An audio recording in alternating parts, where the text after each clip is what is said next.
santai.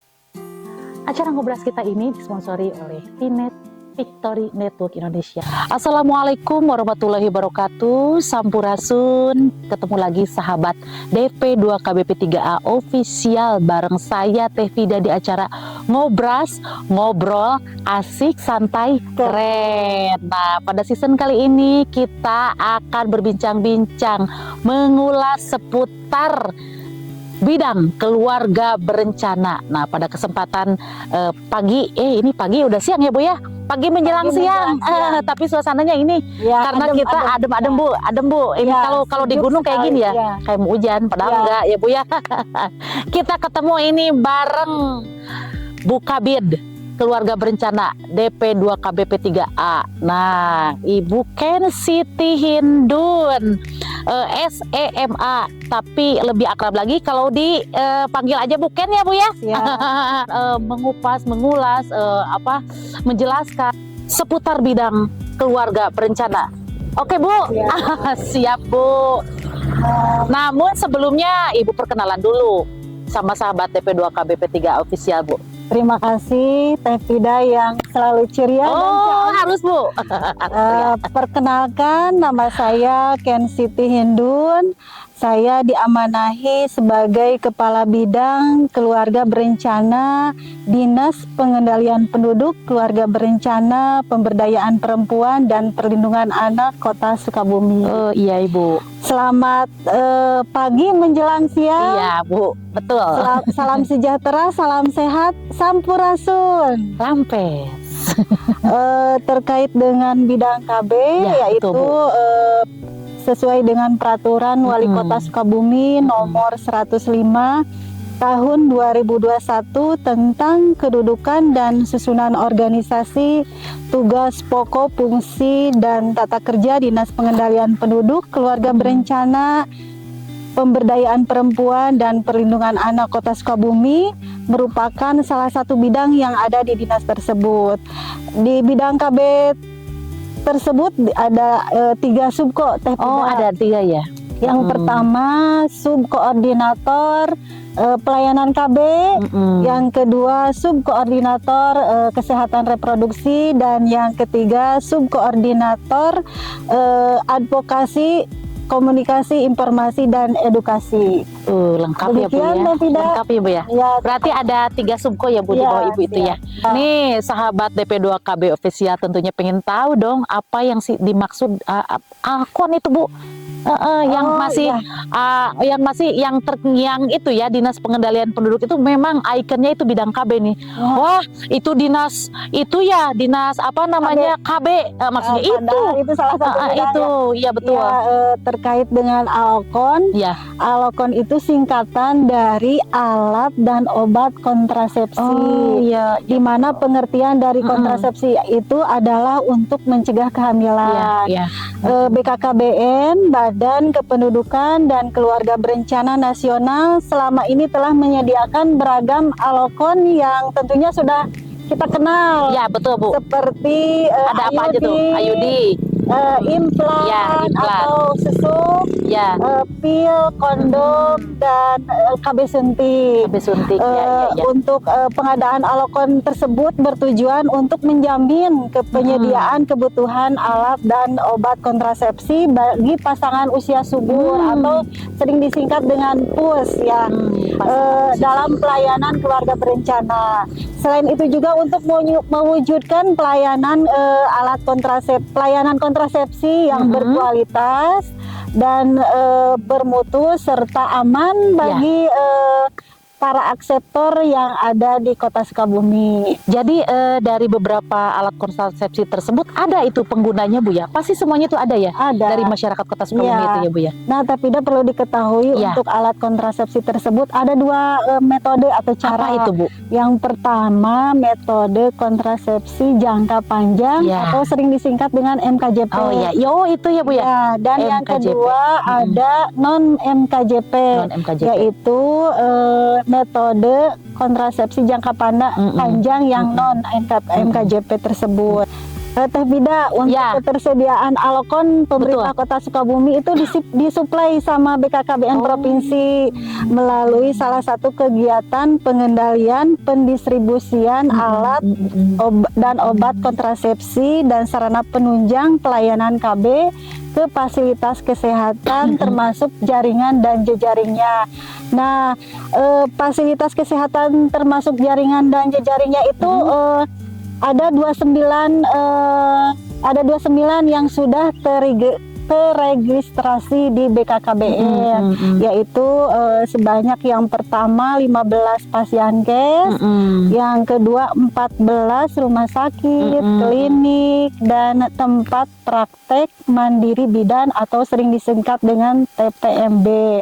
Nah, untuk suplai distribusi alokon tersebut dari BKKBN kan betul. ada dua cara. Yang pertama distribusi rutin dilakukan setiap 2 bulan sekali, dan distribusi non rutin dilakukan sewaktu-waktu atas permintaan. Biasanya dilakukan untuk memenuhi kebutuhan pelayanan KB atau kegiatan momentum lainnya.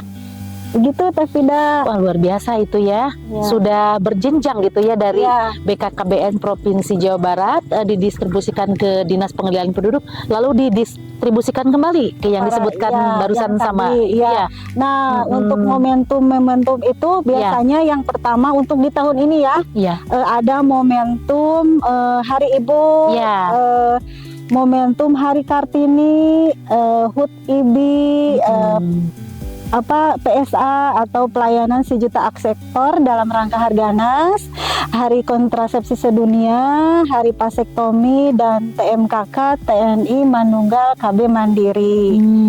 Bu Kabid, Bu Ken nih ya, termasuk pelayanan KB apa saja yang dilayani, fasilitas kesehatan termasuk jaringan dan jejaringnya. Ada 2 macam pelayanan.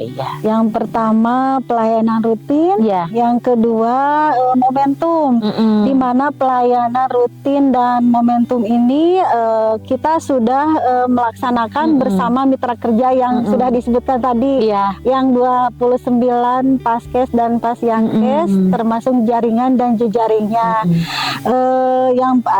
Untuk pelayanan rutin itu bisa untuk para akseptor bisa mengunjungi rumah sakit, klinik yang sudah tadi disebutkan sebanyak 29 mitra kerja, bisa mengunjungi itu apabila mau pelayanan KB sesuai dengan jadwal yang telah ditentukan oleh paskes atau pasienkes tersebut. Jadi Bapak Ibu boleh mendatangi mitra kerja yang 29 itu, yaitu 15 pasienkes dan 14 rumah sakit, klinik, tempat praktek mandiri bidan. Bapak Ibu bisa datang ke sana sesuai dengan jadwal yang telah ditentukan oleh mitra kerja tersebut. Luar biasa. Dan Bu Pida, di Kota Sukabumi itu ada MOW dan MOP. Nah, untuk MOW itu sendiri kita sudah melaksanakan. Dan sekarang ini besok akan diadakan pelaksanaan MOW. Tahu nggak MOW apa? Nggak tahu. MOW itu metode operasi wanita atau disebut dengan sterilisasi, di mana MOW itu dilaksanakan, kita sudah bekerja sama dengan Rumah Sakit Al-Muluk. Kita sudah bekerja sama dari mulai awal tahun kita sudah melaksanakan, dan besok adalah terakhir dari pelaksanaan MOW. Nah, untuk pelaksanaan MOW tersebut bisa para akseptor untuk melaksanakan MOW dengan persyaratan sebagai berikut. Yang pertama, udah memasuki usia lebih dari 35 tahun.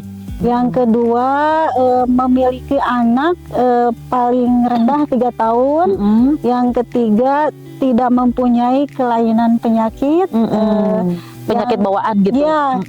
Yang keempat, apabila hanya itu fotokopi KTP Oh yang itu. fotokopi kartu keluarga. Syarat Apabila, utama itu ya.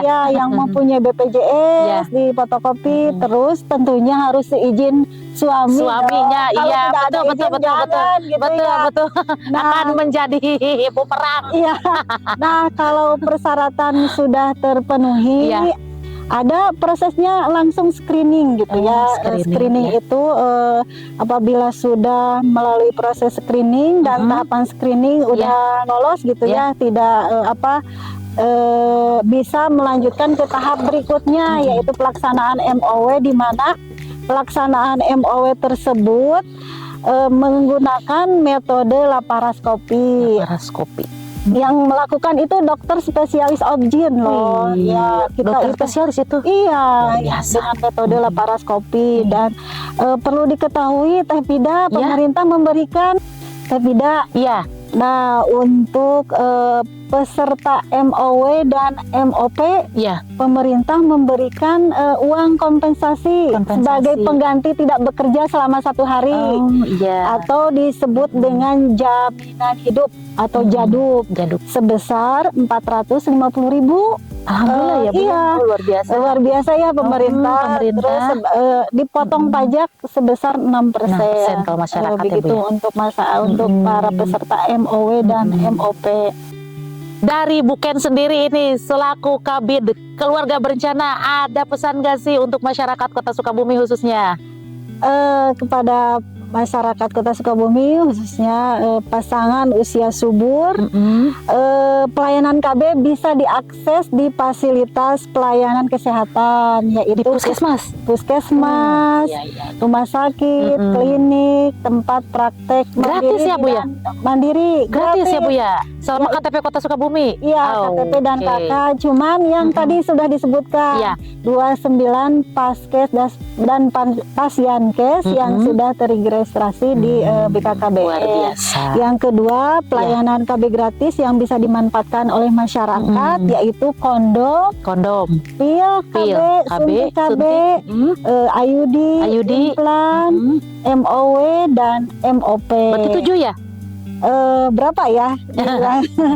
Yang ketiga, untuk ibu nipas jangan ragu untuk segera ber-KB. Jangan tunda untuk KB atau menunggu haid terlebih dahulu. Dan yang keempat, pilih jenis KB sesuai dengan tujuan ber-KB, yaitu untuk menunda kehamilan, menjaga jarak kehamilan, dan membantu jumlah anak. Maksudnya membatasi jumlah anak.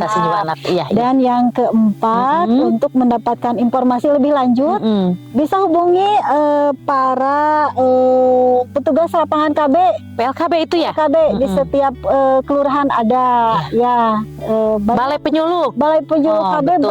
udah tersebar di 7 kecamatan sudah ada Balai KB. Mudah sekali ya. Iya, maka silahkan menghubungi para petugas lini lapangan dan kader-kader juga pasti ya akan mengarahkan nanti ya Bu Kabid ya. Betul. Luar biasa. Kita akan sedikit mengulas lagi ya pertanyaan mengenai ini nih, Kampung KB. Nah, itu Kampung KB. Sebelum membahas lebih dalam terkait dengan Kampung KB. Kampung KB itu sekarang kampung keluarga berkualitas. Namun sebelumnya, yaitu pada tanggal 14 Januari 2016, Presiden Republik Indonesia Bapak Jokowi mencanangkan kampung keluarga berencana, di mana setaraf dengan RW atau dusun. Dan pada tahun 2020 keluar edaran Kemendagri terkait dengan perubahan nama yang asalnya Kampung Keluarga Berencana menjadi Kampung Keluarga Berkualitas. Seiring dengan kebutuhan dan perubahan kebijakan, pemerintah mengeluarkan instruksi Presiden nomor 3 tahun 2022 tentang optimalisasi penyelenggaraan kampung keluarga berkualitas, di mana kampung keluarga berkualitas ini diharapkan menjadi gerakan bersama, menjadi setingkat desa atau kelurahan, di mana terintegrasi dan konvergensi penyelenggaraan pemberdayaan dan penguatan institusi keluarga dalam seluruh dimensinya. Teh Pida meningkatkan kualitas sumber daya manusia, keluarga dan masyarakat. Nah, dalam impres tersebut di dalam penekanannya yaitu bahwa Kampung KB Keluarga Berkualitas itu tidak hanya tanggung jawab OPD KB saja, akan tetapi merupakan tanggung jawab semua dari mulai lintas sektor masyarakat di Kampung KB tersebut maupun sektor lainnya, mau dari pendidikan, kesehatan, terintegrasi gitu ya? Iya, agar kualitas hidup manusia Kampung KB tersebut menjadi lebih baik lagi. Iya, betul. Jadi terjalin kerjasama dari lintas SKPD, dari per SKPD, dari apalagi masyarakatnya yang di wilayah tersebut ya. Iya. Berarti semua bukan hanya tanggung jawab dinas saja ya. OPD KB saja. Nah, Teh Pida, alhamdulillah di Kota Sukabumi untuk Kampung Keluarga Berkualitas dari 33 kelurahan semuanya sudah terbentuk Kampung Keluarga Berkualitas sesuai dengan target yang telah ditetapkan BKKBN pada tahun 2024 ini. Semua kelurahan harus terbentuk Kampung Keluarga Berkualitas. Nah, di tahun 2024 ini juga 50% Kampung Keluarga Berkualitas harus di tahap mandiri dan berkelanjutan. Nah, untuk target tahun 2027 Kampung Keluarga Berkualitas yang ada di kota kabupaten, khususnya di Kota Sukabumi, harus capaiannya itu aplikasinya harus tingkat mandiri dan berkelanjutan. Demikian Teh Pida terkait dengan Kampung Keluarga Berkualitas. Wih, Bu Kabid, ternyata banyak sekali ya poin-poin yang namanya tupoksi dari bidang keluarga berencana gitu ya. Dari 3 subkot tadi ya. Itu berarti ada Kampung KB. Nah, sekarang kita akan lanjut lagi nih. Perlu ini sahabat DP2 KBP3A official mengetahui ada dahsyat, apa sih itu? Dahsyat itu. Dahsyat itu singkatan Teh Pida. Apa itu? Dahsyat itu Dapur Sehat Atasi Stunting. Oh, ya. Sebelum membahas terkait dahsyat, terlebih dulu kita harus mengetahui dulu stunting. Apa itu stunting? Ya, menurut Peraturan Presiden Nomor 72 Tahun 2021 adalah gangguan pertumbuhan dan perkembangan pada anak akibat kekurangan gizi kronis. Dan infeksi berulang yang ditandai dengan panjang atau tinggi badannya di bawah standar yang ditetapkan oleh Menteri yang menyelenggarakan urusan di bidang kesehatan. Nah, BKKBN sebagai ketua pelaksana percepatan penurunan stunting meluncurkan program Dashat, Dapur Sehat Atasi Stunting, di mana sebagai salah satu bentuk intervensi percepatan penurunan stunting. Nah, salah satu bentuk intervensi percepatan dan pencegahan penanggulangan stunting melalui pemberian makanan bergizi seimbang bagi keluarga beresiko stunting dengan optimalisasi bahan pangan lokal, tidak gitu. Jadi sebetulnya makanan yang bergizi itu tidak perlu mahal juga ya. Iya. Kalau misalnya kita bisa menahan lahan di rumah gitu ya. Lokal. Betul. Nah, jadi apa itu Dashat? Dashat adalah kegiatan pemberdayaan masyarakat dalam upaya pemenuhan gizi seimbang bagi keluarga beresiko stunting dengan mengutamakan sumber daya lokal yang dipadukan dengan sumber daya atau kontribusi kemitraan lainnya. Nah, tidak perlu diketahui untuk sasaran Dashat itu adalah keluarga beresiko stunting. Yang pertama, calon pengantin atau suka disingkat dengan catin. Itu ya, betul, Yang betul, kedua ibu hamil Ibu hamil. atau bumil. Iya. Yang ketiga ibu menyusui atau busui, dan yang keempat baduta atau balita yang kurang mampu. Begitu. Dari beberapa kegiatan dari bidang keluarga berencana itu ada salah satunya yaitu mini lokakarya nih sahabat DP2KBP ya, pengen tahu dong apa sih itu di dalamnya itu kegiatan tersebut, bukan?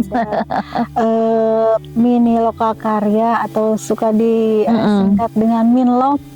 Ini ada Iya iya. sesuai dengan amanat peraturan Presiden nomor 72 tahun 2021 tentang percepatan penurunan stunting dan peraturan BKKBN nomor 12 tahun 2021 tentang rencana aksi percepatan penurunan stunting atau Indonesia atau sering disingkat dengan RANPASI. Maka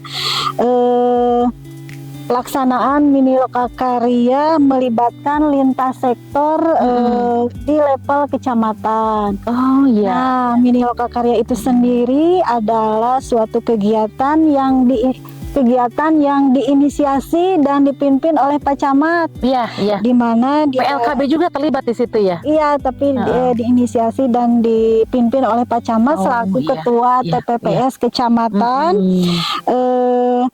Membahas, mengevaluasi pelaksanaan pendampingan keluarga dan hasil pemantauan pendampingan keluarga di tingkat kecamatan tersebut.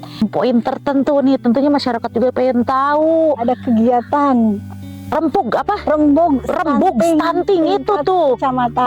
Apalagi sekarang stunting sedang boomingnya. Kita bahas gitu ya sampai tingkat kecamatan ada gitu ya. Sekarang sudah apa sih, udah terngiang di masyarakat stunting, itu udah familiar gitu.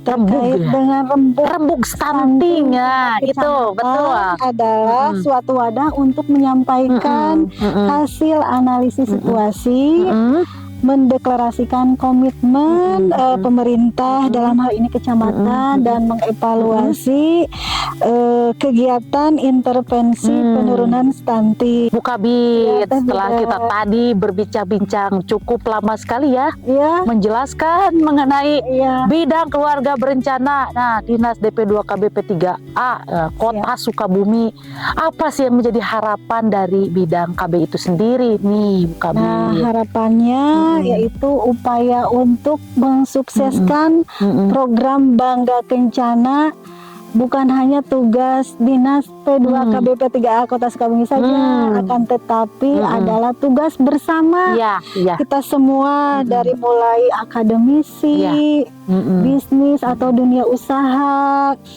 pemerintah dan media pentahelik lainnya, agar tercapai tujuan, yaitu untuk dalam rangka mendukung Jawa Barat Zero New Stunting. Seperti apa yang diharapkan itu dari program Zero New Stunting ya. Ini merupakan program nasional juga ya. Targetnya. Oke.